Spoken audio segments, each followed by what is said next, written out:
Plutôt 35 ou 16? Panoramique ou 1,66? Ce soir, le truc vous dévoile tout sur les différents formats. Aujourd'hui, le truc s'intéresse au format. Voici un mot fort galvaudé et nous entendons vous en restituer ici et maintenant les véritables significations. Alors, tout d'abord, il faut savoir que ce terme format au cinéma recouvre deux notions très différentes, le format du support, la pellicule, et le format de l'image projetée, ou plus exactement ses proportions. Commençons par les supports. Les différents formats s'expriment en millimètres et correspondent à la largeur effective de chaque type de pellicule. Même si certains d'entre eux sont en voie de disparition, en voici les principaux. Format amateur, le 8 mm et le Super 8 font tous deux 8 mm de large, le Super 8 se distinguant du 8 mm par des perforations plus petites qui permettent d'augmenter l'image de 36%. Format semi-professionnel, qui prévoit une piste son, le 16 mm augmente la taille et donc la qualité de l'image. Il existe également dans une version Super 16 qui utilise l'espace réservé à la piste sonore pour augmenter encore de 14% la surface exposée. Quant au 35 mm, c'est le format professionnel le plus répandu.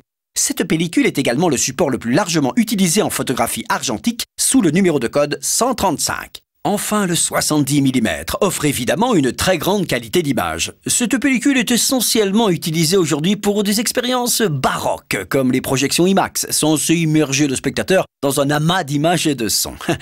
Voilà pour les formats de pellicule. Abordons maintenant la deuxième partie de cet exposé, les formats de projection.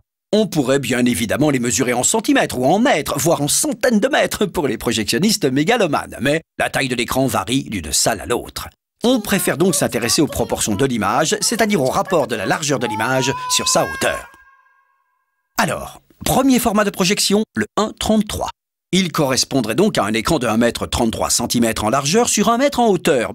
Mais selon les salles, il peut se multiplier en 13,30 m par 10 mètres, 133 mètres par 100 mètres, etc., etc. Seules les proportions nous intéressent. On l'appelle d'ailleurs aussi format 4 par 3. 4 tiers, puisque 4 divisé par 3 égale 1,33. Ce format presque carré est historique. C'est celui de toutes les projections jusque dans les années 1950, lorsque la télévision, qui adopte ce même format, commence à menacer l'industrie cinématographique. Les films prennent alors des formats de plus en plus larges et panoramiques pour affirmer leur suprématie spectaculaire. En voici les principaux. Le 1,66, dit aussi standard européen, est obtenu en plaçant un cache au moment de la prise de vue ou au plus tard lors de la projection. Certes, la portion de pellicule exposée ou projetée est moindre, mais la perfection des pellicules et des objectifs actuels permet de maintenir une qualité suffisante. Le 1,85, ou standard américain, accentue l'élargissement en utilisant un cache encore plus rectangulaire. Comme par hasard, il est assez proche du rapport 16/9 préconisé aujourd'hui en télévision, puisque 16 divisé par 9, égale 1,78. Le 2,35, souvent appelé scope standard ou Panavision, n'est pas obtenu par un cache, mais par un procédé d'anamorphose développé dès les années 1920 par un Français, Henri Chrétien. Il consiste à utiliser lors du tournage un objectif anamorphique qui comprime l'image captée dans sa largeur et lors de la projection un objectif qui étire l'image captée pour lui restituer ses proportions d'origine. Une invention géniale et brevetée qui connut son apogée dans le format 2,55, le célèbre cinémascope. Malheureusement, ses spécificités techniques, perforations spécifiques et pistes son magnétiques le font disparaître à l'heure de la standardisation industrielle des salles de cinéma.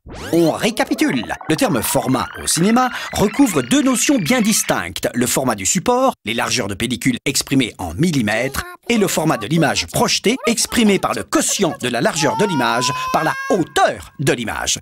À bientôt pour un nouveau truc.